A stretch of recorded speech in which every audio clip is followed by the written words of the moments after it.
اکثر زندگی تمہیں ایسے مقام پر لے آتی ہے کہ تمہیں اپنے غم اور دکھ تاریکیوں میں دھکیل رہے ہوتے ہیں اور تم مدد کے لیے اسباب ڈھونڈ رہے ہوتے ہو کہ کوئی امید کی ایک کرن تمہاری اندھیر زندگی میں اجالے بکھیر دے۔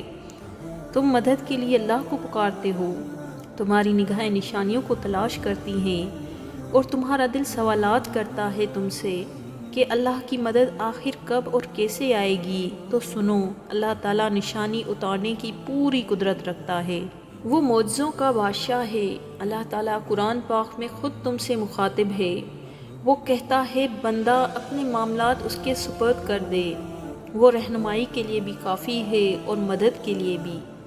میں جانتی ہوں کہ یہ وقت بہت مشکل ہوتا ہے، تم یقیناً مایوسی میں بالکل ڈوب چکے ہوگے۔ مت گمان کرو اپنی دعاؤں کے رد ہونے کا اور اپنی امیدوں کے ٹوٹنے کا۔ صرف ایک دفعہ سوچو، وہ ذات جو تمہیں موت بھی دے سکتا ہے اور زندگی بھی، وہ تمہاری زندگی کی ایک ذرا سی ضرورت پوری کیوں نہیں کرے گا؟ نبی کریم صلی اللہ علیہ وآلہ وسلم نے فرمایا، جو چیز تمہیں فائدہ پہنچا سکتی ہے اسے حاصل کرنے کی کوشش کرو اور اللہ تعالیٰ سے مدد مانگو۔ لیکن آج ہماری بے بسی ہمیں ڈپریشن میں لے گئی ہے۔ آخر مومن کو کیسے ڈپریشن ہو سکتا ہے؟ اللہ والے کو کیسے ڈپریشن ہو سکتا ہے؟ تم نے پہاڑ زمین ایک کر دیے، ماضی کا ریفرنس ہے تمہارا۔ تم کیوں گھبرا گئے؟ تم کیوں مایوس ہو گئے؟ آخر تمہیں ڈاؤٹ کیوں آ گئے؟ جبکہ پہلا جملہ اللہ پاک قرآن میں کہتا ہے، انسان اور بندے کا تعلق قائم ذالک الکتاب لا ریب فیہ سے ہوتا ہے۔ ہم کیوں شک میں آ گئے؟ تم جانتے ہو اللہ تعالیٰ اپنے بندے کی مدد تب کرتا ہے جب تم مایوسی کے بجائے اللہ تعالیٰ پر یقین رکھتے ہو، اس امید پر کہ وہ ام الیقین تمہارے حالات کو جب چاہے بدل دے۔ اللہ تعالیٰ قرآن پاک میں فرماتا ہے، انہوں نے صبر کیا یہاں تک کہ انہیں ہماری مدد پہنچ گئی۔ کچھ چیزیں ایسی ہیں جن سے اللہ کی مدد آتی ہے، مدد ملتی ہے، اللہ خود بھیجتا ہے اس بندے کو اپنی مدد۔ وہ ہے کہ جب انسان اپنے کیے گئے ایسے افعال سے دلی طور پر نادم ہو کر ایک بار معافی کی فریاد کر لے، کیونکہ بعض دفعہ ایسا ہوتا ہے کہ ہم سے جانے انجانے میں کوئی ایسا گناہ ہو جاتا ہے جو ہمارے کاموں میں رکاوٹ کرتا ہے، لہٰذا ایک بار کی گئی معافی ہمارے سارے کاموں سے رکاوٹ کو دور کر دیتی ہے، کیونکہ ایک وہی تو ہے جو تمہاری مدد کے لیے آتا ہے۔ کیا تمہارے زمینی آسرے کسی کام آئے؟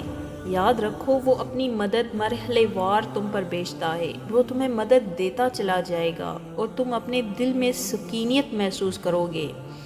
بسا اوقات آپ کے دل میں یہ خواہش پیدا ہوتی ہے کہ کاش کوئی نشانی خدا کی طرف سے ایسی ظاہر ہو جس سے تسلی ہو کہ معجزہ ہونے والا ہے۔ تو سنو، قرآن میں اللہ تعالیٰ فرماتا ہے، اب جو لوگ اللہ کی بات سنیں گے اور اس کے پناہ کو ڈھونڈیں گے، ان کو اللہ اپنی رحمت اور اپنے فضل و کرم کے دامن میں لے لے گا اور انہیں بہت جلد اپنی مدد بھیجے گا۔ جانتے ہو اللہ ناممکن چیزوں میں ہی نظر آتا ہے، بند دروازوں کا کھل جانا، لا حاصل کا حاصل ہو جانا، حالات کا بدل جانا۔ کیا لگتا ہے تمہیں یہ سب بلا وجہ ہے؟ یہ سب کیا خود ہی سے ہو جاتا ہے؟ یہ سب اس کی پہیلیاں ہیں اور ہر انسان کو اس کی پہیلی کا وہ جواب دیتا ہے۔ تم جانتے ہو کہ اللہ اپنی مدد کا اشارہ کیسے دیتا ہے؟ یہ ایک بہت خاص اشارہ ہے کہ جب تمہارا دل اللہ اندیشوں سے نکال کر مطمئن کرنا شروع کر دے تو یہ اس کی مدد کا اشارہ ہے کہ اچھا وقت شروع ہونے والا ہے۔ سنو، اللہ تعالیٰ قرآن پاک میں خود تم سے مخاطب ہے، وہ کہتا ہے ذرا غور کر کے بتاؤ، اگر کبھی تم پر اللہ کی طرف سے کوئی بڑی مصیبت آ جاتی ہے یا آخری گھڑی آ پہنچتی ہے تو کیا اس وقت تم اللہ کے سوا کسی اور کو پکارتے ہو؟ پھر وہ اگر چاہتا ہے تو اس مصیبت کو تم پر سے ٹال دیتا ہے۔ یاد رکھو، صرف ایک کن کا کلمہ ہے اللہ کا۔ یاد رکھنا وہ تمہاری مدد ایسے ذریعوں سے نکالے گا کہ تم بھول جاؤ گے کہ کچھ کھویا بھی تھا۔ سنو، تم جس قدر خلوص اور گہرے جذبے سے اس سے مدد مانگتے ہو نا، تو وہ تمہاری سوچ سے کہیں بڑھ کر نوازتا ہے۔